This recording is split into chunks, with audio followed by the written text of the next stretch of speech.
আজকে এই প্রতিবাদ সভা হলো, আমরা গতকালকে থানাতে আমাদের একটা কাজ ছিল, কাজ শেষ করে মাইকটু দিয়ে আয়া বাগের বাজারে নামছি পরে আমার লগে যুব দলের পোলাপান ছিল, ফখরুল সদরের স্বেচ্ছাসেবক সম্পাদক, আরো ছাত্র দলের পোলাপান ছিল। আসার পরে গাড়িতে মাইকটুতে নামিয়ে বাগের বাজারে খারাইনির পরে কাউসারের নেতৃত্বে কিছু যুবলীগ ছাত্রলীগের পোলাপান ক্যাডারবির পোলাপান দিয়া ফখরুলের উপরে কোনো কথা নাই, অকাস্তবাদ খুব মারকিল, মানে এই অবস্থা হামলা হয়েছে পরে রাত তখন 12টা বাজে কোনো লোকজন নাই। পরে আমরা সবাই চলে গেছি সদর হাসপাতালে। এখন বর্তমানে সে মৃত্যুর সাথে বান্ধা লড়তেছে। আমাদের অত্যন্ত কাছের রাজপথের লড়াকু সৈনিক, গাজীপুর সদর উপজেলা বিএনপির স্বেচ্ছাসেবক বিষয়ক সম্পাদক, এককালে ছাত্রদল নেতা, বর্তমানে গাজীপুর সদর উপজেলা স্বেচ্ছাসেবক বিষয়ক সম্পাদক ফখরুল ইসলাম সরকার এবং জাসাসের আমাদের বানিয়ারচালার কৃতি সন্তান কবির সহ তার সাথে আরো কয়েকজন ছিল, জসিমউদ্দিন শেখ যে জাসাসের গাজীপুর সদর উপজেলার সাধারণ সম্পাদক এবং এককালে বিগত স্বৈরাচার পতনের জন্য রাজপথে অত্র গাজীপুর সদর উপজেলা বিএনপির সভাপতি, সেক্রেটারি এবং জেলা বিএনপির নেতৃত্বে তারা দিনরাত পরিশ্রম করে আন্দোলন সংগ্রামে ছিল।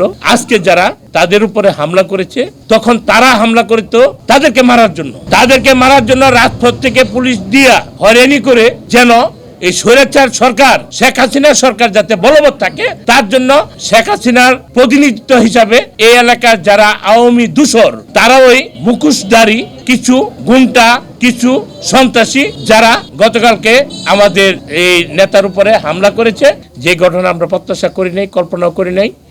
যারা রাজপথে আন্দোলন করে তাদের উপরে বর্বরোচিত হামলা, এটা আমরা প্রতিহত করার জন্য, প্রতিবাদ করার জন্য আজকে আমরা এখানে উপস্থিত হয়েছি। আমরা গতকালকেই ওসি সাহেবকে অবহিত করা হয়েছে।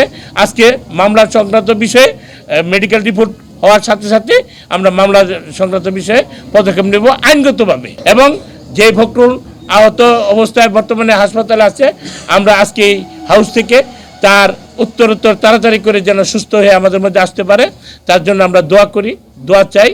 এবং আজকে এই আলোচনার পরে আমরা সুন্দরভাবে একটা সুশৃঙ্খলভাবে একটা প্রতিবাদী বিক্ষোভ মিছিল করব। অনেকে বলে 15 বছর, আসলে 15 বছর না 17 বছর। 111-এর সময় আমরা অত্যাচারিত হয়েছিলাম, আমার নেত্রী সহ সবাই অত্যাচারিত হয়েছিল, আমরা পালিয়েছিলাম। সেই হিসাবে 15 বছর আর হলো 2 বছর, 17 বছর। দীর্ঘ 17 বছর রাজপথে লড়াই সংগ্রাম করে বিগত 5ই আগস্টে ছাত্র জনতার বিপ্লবের মধ্য দিয়ে আমরা দেশকে গণতন্ত্র সৃষ্টি করার জন্য ফেসিবাদকে দূর করিয়েছি এবং পালিয়েছে। কিন্তু ওই ফেসিবাদের দোসররা এখনো পর্যন্ত আমাদের চতুর্পাশে আছে, ষড়যন্ত্র করছে। কারণ তারা 17টি বছর লুটতরাজ করে, লুটপাট করে কোটি কোটি টাকা তারা হাতিয়ে নিয়েছে। এখনো পর্যন্ত তারা বিভিন্ন জায়গায় ঘোরাফেরা করছে সন্ত্রাসীদেরকে নিয়ে। এমন কোনো কাজই তারা করে নাই। মাদক থেকে শুরু করে সমস্ত কার্যকলাপ তারা করছে, বিক্রি করেছে, তারা কোটি কোটি টাকা আর্ন করেছে। তারা এখন গা ঢাকা দিয়েছে।